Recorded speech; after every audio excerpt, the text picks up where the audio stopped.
私は冤罪や未解決事件にすごく興味があり、氷室英介事件考察チャンネルで驚く解説をされていました。特に先日再審決定した袴田事件で、氷室英介さんの解説は今までの考察チャンネルとはバイアスが違う切り込みされています。よしさん、袴田事件や未解決事件、興味持たれますか？氷室英介さんを知らないんですけど、博多俣事件は昔からずっと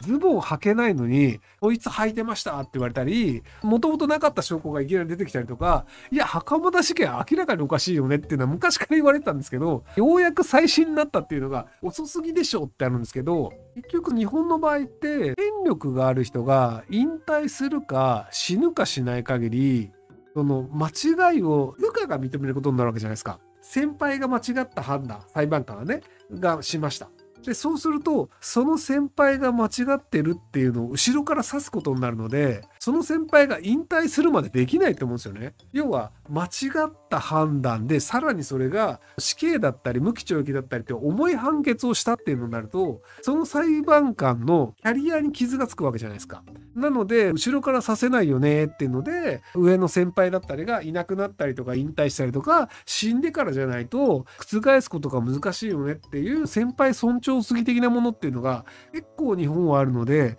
なので今更ようやく袴田事件再審だと思うんですよ。別にその袴田事件再審した方がいいよねっていう人たちが新しく証拠を出してきたわけじゃないですよ。昔からおかしいよねっていう証拠がいっぱいあって、でずっと再審をしてたんですけど、ようやく通った。なぜようやく通ったのかっていうと、別にその現時点で何か新証拠がドーンってできたってわけではなく、単純にそれをこう通すっていう人がいなかったっていうので、静岡地裁がようやく通す人が出てきたっていう。博多俣事件って何っていうので、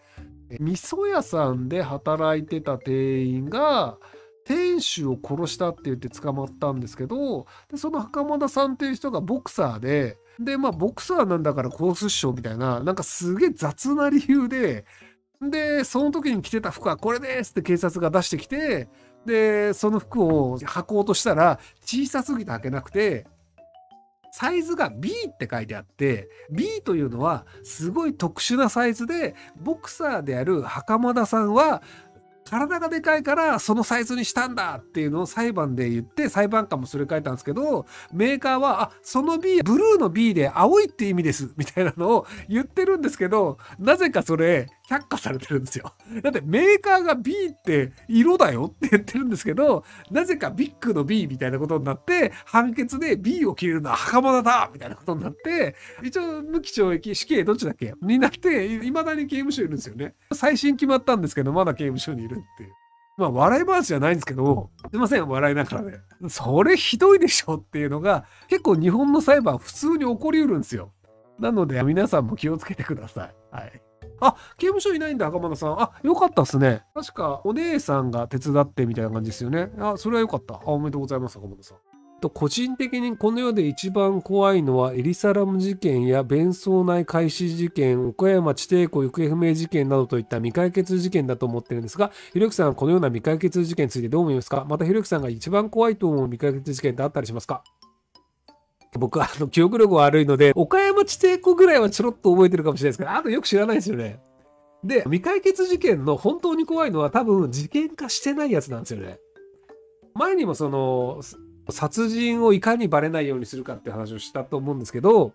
殺人事件がなぜ捕まるかっていうと、死体が見つかって、死体があるということは誰かが殺したよねって言って、日本の警察が本気になって探すんですけど、死体が見つからないとそもそも殺人事件として誰も捜査しないっていうのがあるので、未解決事件よりも未解決事件として呼ばれるような事件化すらされてない事件の方が多分きついと思うんですよね。なので、なんとなくさらわれて、なんとなく死んじゃって、誰も事件化しなくて、あの人連絡取れないから行方不明みたいな事件って、世の中すげえいっぱいあると思うんですよ。例えば僕、今日本にいますけど、日本にいたりフランスにいたりとかうろうろしてて、配信みたいなことしてるから、僕が行方不明になったり、連絡取れなくなったら多分気づく人いると思うんですけど、そういうことしてなかった時代だと多分、僕が半年1年死んだとしても多分、知り合いと家族以外気づかないと思うんですよね。で、知り合いとか家族とか、疎遠にしてますみたいな人だと、さらわれて、殺されて、死体も処理されてっていうので、で、なんか誰も気づかないけど、あの人どこ行ったんだろうね、みたいな感じで、気がついたら行方不明扱いっていう人の方が、多分結構多いと思うんですよね。山梨県でお子さんが行方不明になった事件とかありましたけど、キャンプ場で。あれも結局お子さんが見つかってないので、行方不明っていう形になってるんですけど、あれもまあ死体が見つかったらもう殺人事件だっつってすげえ頑張って探すと思うんですけど、死体も見つかってないし、どうしたもんかねっていうので、どうしようもないよねっていうままになっちゃうんじゃないかなと思います。はい。ひろゆきさんは死刑制度について賛成ですか反対ですか？反対です。結局、真実を判断することができないんですよね。死刑にするかしないかっていうので 100% 証拠がなかったとしてもまあそれっぽいから死刑にしちゃえっていうのを裁判官はやってしまうんですよ、人間なので。なので神様的な人がいて本当に真実が分かるのであれば、あ、これは確かにお前がやったし悪者だからお前死んでもいいよっていうのになるかもしれないですけど、ただその朝原将校さんみたいなパターンとかで